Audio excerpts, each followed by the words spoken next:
নমস্কার বন্ধুরা, আজকে আমি চলে এসেছি হুগলি জেলার বাঁশবেড়িয়াতে। এখানকার বিখ্যাত কার্তিক পূজা দেখতে। আমি ঘুরে দেখব পূজা মণ্ডপগুলি ও সেখানকার প্রতিমা, আর আমার ক্যামেরার লেন্সের মাধ্যমে তুলে ধরবো আপনাদের সামনে আমার এই কার্তিক পূজা প্রতিমা ও পূজা মণ্ডপ। আচ্ছা দর্শক বন্ধুরা, আপনারা কে কে দেখেছেন এই বাঁশবেড়িয়ার বিখ্যাত কার্তিক পুজো পায়ে হেঁটে ঘুরে? আমাকে জানাবেন কমেন্ট বক্সে কেমন অভিজ্ঞতা আপনার, কতটা ভালো লেগেছে সেই অনুভূতিটা শেয়ার করবেন আমার সাথে। চলুন যাওয়া যাক। আমি যাব, দেখছেন আমার সামনে বাঁশবেড়িয়া স্টেশন লাগোয়া পূজা মণ্ডপটি। এটি বাঁশবেড়িয়া স্টেশন থেকে 1 মিনিট লাগবে আসতে। এই বড় ফুটবল মাঠ, এই মাঠের শেষ প্রান্তে পূজা মণ্ডপটি নির্মাণ করা হয়েছে। চলুন কাছে যাওয়া যাক, ঘুরিয়ে দেখাবো আপনাদের পূজা মণ্ডপটি। দূর থেকে দেখতে বেশ ভালোই লাগছে। এখানকার প্রতিমা দেখাবো আপনাদের ও পূজা মণ্ডপটি ঘুরিয়ে দেখাবো। পূজা উদ্যোক্তাদের কোনো নাম আমি এখানে দেখতে পাইনি। আপনারা যদি কেউ জানেন আমাকে দয়া করে জানাবেন। কোনো ব্যানার বা ক্লাবের কোনো নাম আমার এখানে চোখে পড়েনি। যদি দর্শক বন্ধুরা আপনারা কেউ জানেন তো আমাকে কমেন্ট বক্সে কাইন্ডলি লিখে জানাবেন।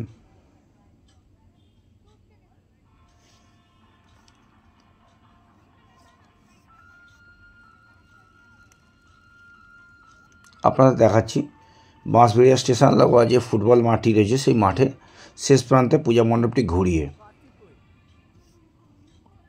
পূজা মণ্ডপের ভিতর পোর্শনটা দেখাচ্ছি আপনাদের। এবারে এখানকার প্রতিমা দেখুন। এখানে দেবাদিদেব মহাদেব নটরাজ রূপে বিরাজমান। এখানে দেখছেন আপনারা দেবাদিদেব মহাদেবকে।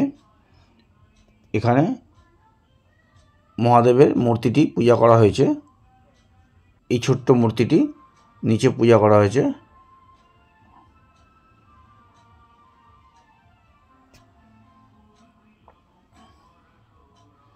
আমাদের দর্শকদের দেখানোর জন্য যে মূর্তিটি, এই সেই মূর্তি ভগবান কৃষ্ণের নিচে শায়িত, তার উপরে দেবাদিদেব মহাদেব নটরাজ রূপে বিরাজমান। এখানে সেই প্রতিমা দেখছি আমরা। খুব সুন্দর প্রতিমাটি নির্মাণ করেছেন শিল্পী।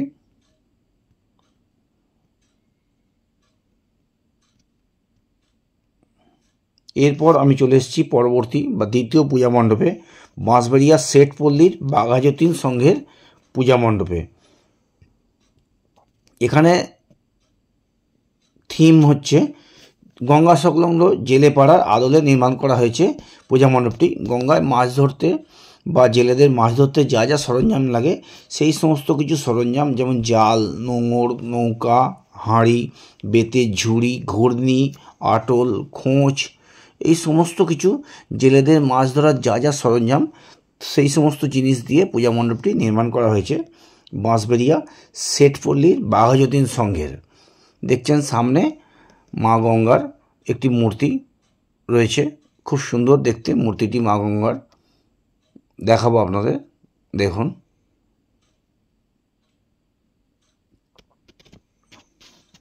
এন্ট্রি গেটের একদম সামনে, আর এন্ট্রি গেটের একদম উপরেই প্রবেশ করার সময় আপনারা লক্ষ্য করবেন, দেখবেন কি বিশাল বড় আকারে ইলিশ মাছ তৈরি করে রাখা রয়েছে। নিচের দিকে মুখ করে মাছটি ঝুলছে। বেশ সুন্দর দেখতে মাছটি করা হয়েছে।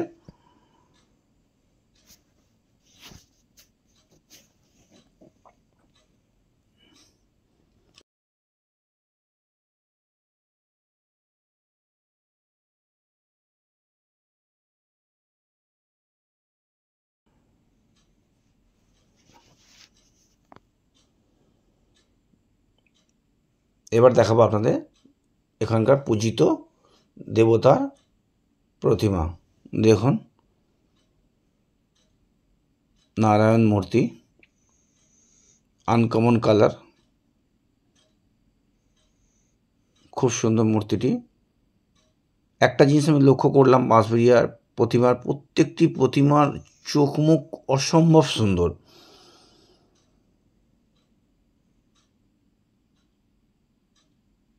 খুব সুন্দর চোখ মুখ ঠাকুরের।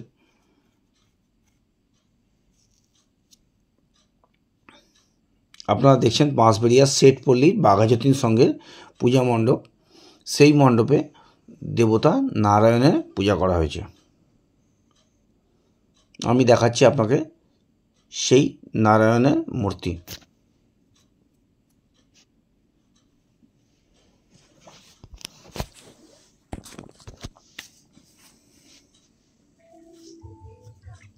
এবার আমি যাব পরবর্তী পূজা মণ্ডপে।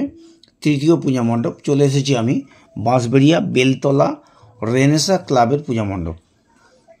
দেখছেন আপনারা সেই পূজা মণ্ডপ। এখানে পূজা মণ্ডপটি আপনাদের আমি ঘুরিয়ে দেখাচ্ছি। কবিগুরুর বিভিন্ন সৃষ্টি, কাব্য, কবিতা, কবিগুরুর বিভিন্ন মূর্তি ও প্রতিকৃতি দিয়ে পূজা মণ্ডপটি সাজিয়ে তোলা হয়েছে। দেখাচ্ছি আপনাদের পূজা মণ্ডপটি ঘুরিয়ে আমি। দেখছেন কবিগুরু একটি প্রতিকৃতি রয়েছে এখানে।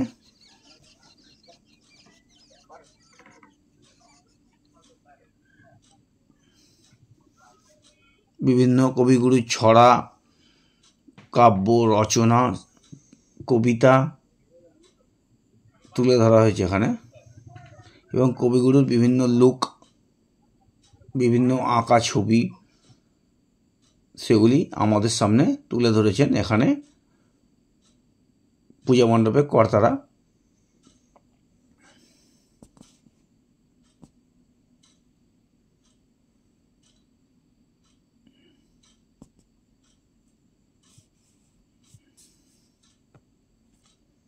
এখানে শ্রী শ্রী রাজা কার্তিক পূজা করা হয়েছে। রেনেসা ক্লাবের প্রতিমা কার্তিক দেবতাকে রাজরূপে এখানে উপস্থাপন করা হয়েছে আমাদের সামনে। দেখাবো আপনাদের প্রতিমা। দেখুন কার্তিক ঠাকুর সত্যি ভীষণ সুন্দর, রাজবেশী কার্তিক। দেখুন সত্যি রাজবেশ কার্তিকের অসম্ভব সুন্দর লাগছে। কার্তিক ঠাকুরকে, দেব সেনাপতি কার্তিককে রাজারূপে অসম্ভব সুন্দর দেখতে লাগছে। খুব সুদর্শন সুপুরুষ কার্তিক আমরা সকলেই জানি। শিল্পীর হাতের কাজ, প্রতিমা যে নির্মাণ করেছেন যে শিল্পী, সত্যি প্রশংসার যোগ্য। অসাধারণ সুন্দর প্রতিমা নির্মাণ করেছেন শিল্পী। খুব সুন্দর একটা প্রতিমা আমাদের উপহার দিয়েছেন এই রেনেসা ক্লাব। আপনারা দেখছেন রেনেসা ক্লাবের কার্তিক ঠাকুরের প্রতিমা। শিল্পী এখানে কার্তিক ঠাকুরকে রাজবেশে উপস্থাপন করেছেন আমাদের সামনে। পরবর্তী চতুর্থ পূজা মণ্ডপে আমি চলে এসেছি। দেখছেন ডিজনিল্যান্ড, তার আদলে পূজা মণ্ডপটি নির্মাণ করা হয়েছে। পূজা মণ্ডপের নামটি এখানে আমি বলতে পারছি না, কারণ কোনো ব্যানার কিছু আমি চোখে পড়েনি আমার। আপনারা দর্শক বন্ধুরা যদি কেউ জানেন সেটা আমাকে জানাবেন দয়া করে। যদি বাঁশবেড়িয়ায় কেউ যদি দেখেন আমার এই ভিডিওটি, প্লিজ আমাকে জানাবেন এই পুজো উদ্যোক্তাদের নাম কি। এখানেও কার্তিক রাজবেশে, দেখুন খুব সুন্দর ঠাকুর, বেশ বড় প্রতিমা নির্মাণ করেছে পূজা উদ্যোক্তারা। প্রতিমার লুক অসাধারণ অসাধারণ, জাস্ট ফ্যান্টাস্টিক, দাঁড়িয়ে দেখার মতন। দেখুন আপনারা, আশা করি আপনাদেরও খুবই ভালো লাগবে প্রতিমা। এখানেও কার্তিক রাজবেশে উপস্থাপন করা হয়েছে।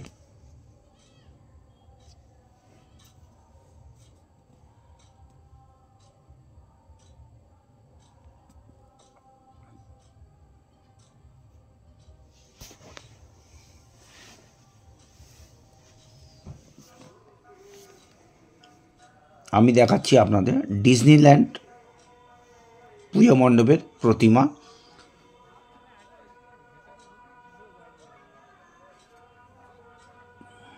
এরপরের পূজা মণ্ডপ, পঞ্চম পূজা মণ্ডপ নেতাজি স্পোর্টিং ক্লাব। দেখুন পূজা মণ্ডপটি আপনাকে আমি ঘুরিয়ে দেখাচ্ছি। ছোটোর উপরে ছিমছাম পূজা মণ্ডপটি বানানো হয়েছে। চলুন ভিতরে যাব এবার। পূজা মণ্ডপে প্রতিমা দেখুন, এখানে দেবাদিদেব মহাদেবকে পূজা করা হয়েছে।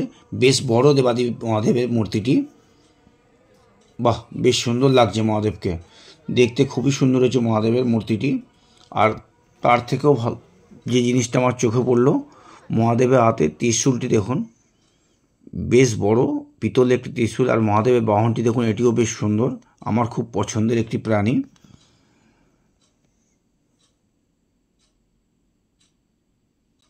আপনাদের দেখাচ্ছি নেতাজি স্পোর্টিং ক্লাবের প্রতিমা। ওই একই মাঠে রাইট সাইডে আরেকটি পূজা করা হয়েছে, দেখুন সেখানকার প্রতিমা আপনাদের দেখাচ্ছি। এখানে দেবী আমার তো মনে হচ্ছে সন্তোষী মা রূপে পূজিত হয়েছেন, কিন্তু একটা জিনিস আমার চোখে পড়ছে না, সন্তোষী মাতার বাহন সিংহ সেটি নেই, এই দেবীর কোনো বাহন সঙ্গে নেই। দর্শক বন্ধুরা, আপনারা যদি জানেন এটি কোন দেবীকে পূজা করা হয়েছে আমাকে প্লিজ জানাবেন। আপনারা ভালো করে আমি আপনাদের প্রতিমাটি ঘুরিয়ে দেখাচ্ছি, আপনারা দেখে আমাকে জানাবেন এটি দেবীর কোন রূপ। আমার এই ভিডিওটি ভালো লাগলে লাইক কমেন্ট ও শেয়ার করে সকলকে দেখার সুযোগ করে দেবেন, আর আমার চ্যানেলটি সাবস্ক্রাইব করে দেবেন। আমি চেষ্টা করব আপনাদের এরকম আরও ভালো ভালো সুন্দর সুন্দর ভিডিও উপহার দেওয়ার। আজকে আমার ভিডিওটি আমি এখানেই শেষ করলাম। খুব শীঘ্রই চলে আসছি পরবর্তী নতুন কোনো ভিডিও নিয়ে। সকলে ভালো থাকবেন, সুস্থ থাকবেন। নমস্কার।